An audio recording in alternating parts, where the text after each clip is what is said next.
Abduhoshim Ismoilov, Abdulahad Abdurashidov, Mirzo Toyirov, Munojot Yo'lchiyeva, bu yoqda Rifatilla Qosimov, bu yoqda Hasan Rajabiy, bu yoqda yana 3 ta Malika Ziyayevami? Malika Ziyayeva, yana 2 ta buyuk darg'aladan bo'lgan. Mana shunda men hisob-kitob qilib o'tiruvchi bo'lganman.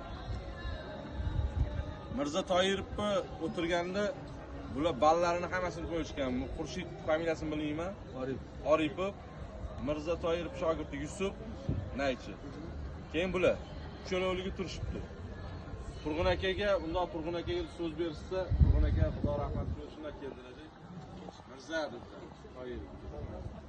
Shogirding Yusuf yomon chalmadi, lekin Husayniyda 7-xonasida o'tkazib yubordi. Demak, u bola dedilar bo'lmadi hozir. Chalsin, o'rgansin. Xurshid ham yomon emas dedilar, men bu xonadan bilmay qoldi deb o'ylaydim, lekin bizda quloq bor.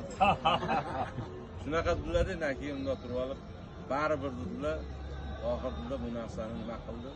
Cho'qqisiga olib chiqdi. Agarda ruxsat bersalaring dedilar, men oxirgi Grand Prixni beraman.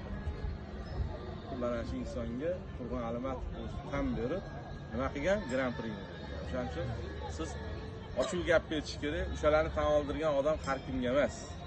Bu odamni uncha-muncha odamni nima qilmaydi? Tan olmaydi.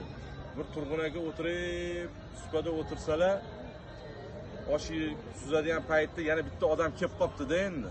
Shundan kelgan ekan Turg'un aka sekin o'rnlaridan turib, sekin qilib, sekin chiqib ketyapsalar. Usta qayoqqa ketyapsiz? Endi osh kelyapti-ku, desa, soz o'tiruvdi, falsh kirdi degan ekan. O'shaning uchun oranglarda falsh bo'lmasinglar. Rahmat.